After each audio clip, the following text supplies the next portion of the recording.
Hey guys, today Pelsee has sent over the S12 Pro mirror dash cam.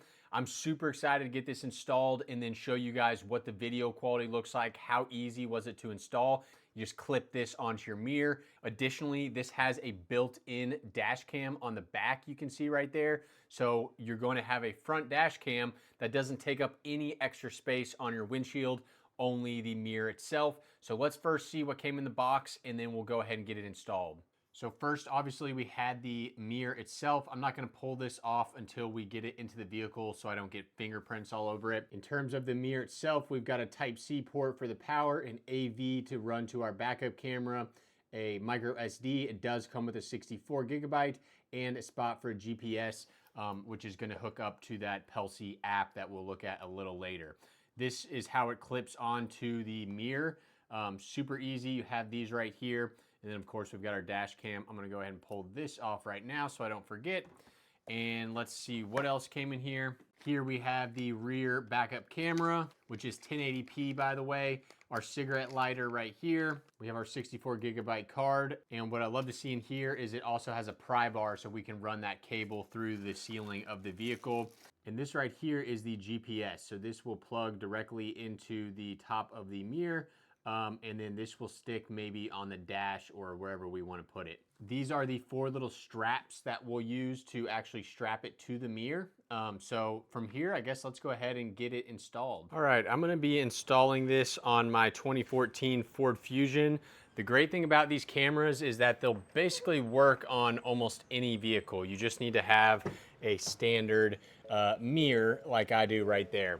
So let's first figure out how to clip this on here, and then we'll work on wiring the cable through the back and then installing the backup camera stuck to the inside of the windshield pointing out. What I've done here is attach 2 of the little rubber pieces, and then I will put this on here and basically strap that second piece of the rubber to the bottom hook, and with 2 of them alone, it should be able to hold on there no problem.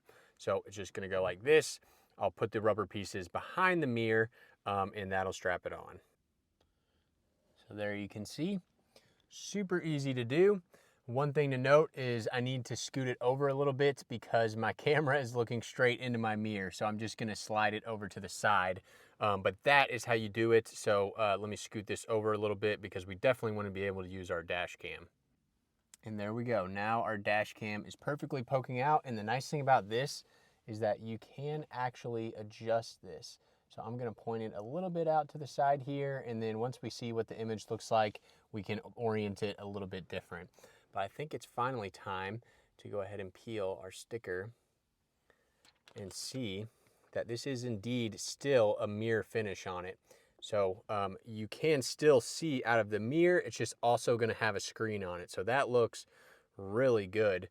It's a lot bigger than my previous mirror, which I actually like because I can now see a lot more than I was able to before. The nice thing about the rear dash cam is it's just these peel and stick that go onto this right here. And again, this can also tilt so you can get the kind of perfect angle on that dash cam. So we'll apply one of these stickies. We'll put the camera, I think we'll actually route it. We'll route it first and then we'll stick it on. And we need to plug in our aux cord right here to the top of the mirror. So you could start from the back, you could start from the front. I'm just gonna start from the back. It's gonna be a little bit easier for me.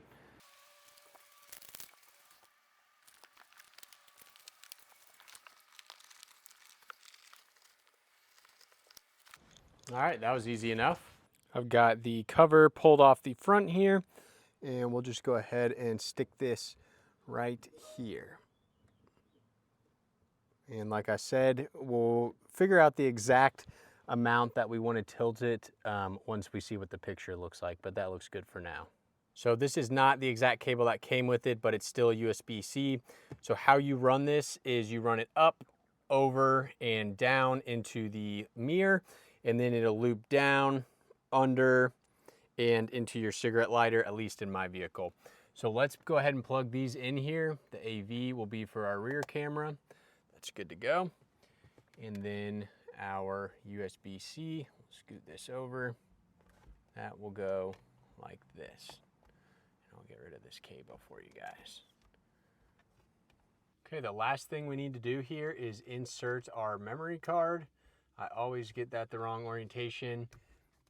Probably easier to install this before you actually put it in, but there we go. So that's everything. I'll put the GPS in a little later. Now keep in mind, your cables will look a lot cleaner than mine. I'm just getting this ready to go for a video, but now let's turn the vehicle on here. See what the screen looks like.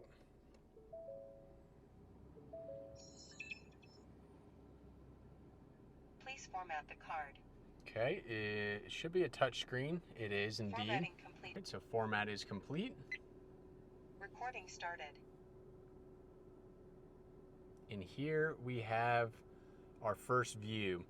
This right now is a look at the dash cam. You can see my hand right there.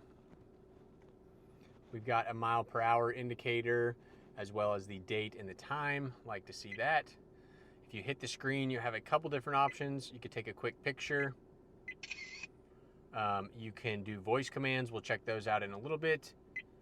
You can actually adjust the dash cam with the button. So that is really nice because you don't have to fumble around with actually adjusting it like that. So I think we should go maybe a little bit lower. There we go. So you may be wondering, okay, but how do I use my rear mirror? And after 1 minute, this will automatically go back to a blank mirror screen, so you can use your mirror like normal. But one thing you can also do is you can adjust the brightness here, which obviously want to have that basically all the way maxed out. Here you can see after that 1 minute delay that it does indeed return back to a standard mirror, and then you can just look right out your window like normal. Some of the other nice things about this is that it has an ADAS system so that you can actually be alerted if you're about to rear end someone. So if you go to smart driving, you can see we've got the ADAS and also the blind spot detection. Let's go ahead and do the ADAS. So what we're gonna need to do is calibrate it and get our camera here so that it is, we want it to be basically even with the horizon. So hard to do where I'm located right now. Let me move my vehicle and then we'll set this up. So again, we'll go into calibrate and we want to put that crosshair right on the horizon here. So let me angle this down a little bit. Yeah, right there. So you can see that's pretty even with the horizon. Okay. And now if I get too close to a vehicle, it sees something coming up, it's going to pop an alert on the screen. You can do the same thing with the backup camera. I just noticed here, as well as the collision warning, you do have a lot of different options. So lane departure, pedestrian warning, and then you can change the alert icon and sound. So that's cool.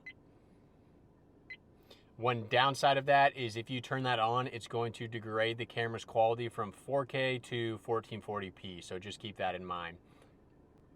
For the backup, we need to set this to the same thing at the end of the horizon. You can see mine's too low, so I need to go back and manually adjust that up a little bit. Not too much, but let's do that as well. One thing to note too is you could actually install this on the outside of the vehicle. It doesn't have to be on the inside, so that's pretty nice.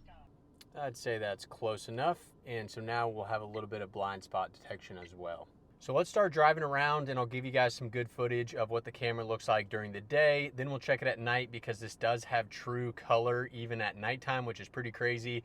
And I'll show you what the front and the rear camera quality look. All right, we're gonna start driving around. One thing I did was set the default view to the rear view, and that's perfect because even when the screen's on, I can still see behind me. In my opinion, that should probably be the default. But let's drive around now. It is a little bit cloudy, but it should be a perfect day to drive around and see what the quality is. So let's take a look at this driving footage together. I'm honestly extremely impressed at the quality of this camera. I review a lot of dash cams. You guys can check my profile. I've reviewed a lot of them. And I think that this front camera may be one of the crispest cameras that I've seen. This is a pretty cloudy day here, and you're still able to see all the street signs, all the mailboxes, all of that. The colors are really popping. We're going into spring, so you can really see how green that grass is. And overall, it just looks really good. So when you pair this with all of the other features, and I'll describe some of the other ones I figured out about as I was working with this product a little bit more, Right now though, we're about to switch into a night vision shot, and this is where it gets even a little crazier. So like I mentioned earlier, the brand did send this over and they wanted me to test what it looks like when the lights are off on a vehicle so you can get that true STARVIS sensor. And watch it switch over here in just a second. Boom. Look at that. You can see all the clouds in the sky and it was pitch black. So this is just a street. I've made sure there's no cars on there before I turn my lights off. I'm about to turn them back on. But that's crazy. A full color camera at night is pretty impressive. So I was originally going to remove this from my car, but now I'm debating on just keeping it full time because the camera quality is very, very impressive. I've got one more clip here of where I was driving in the afternoon coming home from work, and you can see it's a much brighter day today, and that sensor is again doing a really, really good job here. Everything's really bright, the sky's bright, you can clearly see all the vehicles. It doesn't really have too much of a fisheye lens, which a lot of dash cams have that issue. This one does not appear to have that. Some other things that I did figure out about is that when you are looking at the camera through the mirror, if you slide to the right or left, you can switch between the front and rear camera. So I've got it defaulting to the rear, but if I quickly want to see the front, I can switch to the front. And additionally, you can actually adjust the angle of the camera, not mechanically, but through the sensor with the arrow keys on the rear camera too. So that's what I should have done when I was adjusting it to get the that crosshair right on the horizon when we were working on the smart assist stuff. So if you're interested in checking this out, I will have a link down below, and it is an Amazon affiliate link. It helps support the channel. Real quick before you go, if you're looking for the best deals on Amazon, be sure to check out my site moderndeals.net. I specifically built this to track the best deals every single day that are actually worth buying. You can browse categories, or you can search something specific like dash cam, and you'll see the best deals right now. Like I said, it's updated constantly, so if you want to catch the good deals before they disappear, head over to moderndeals.net.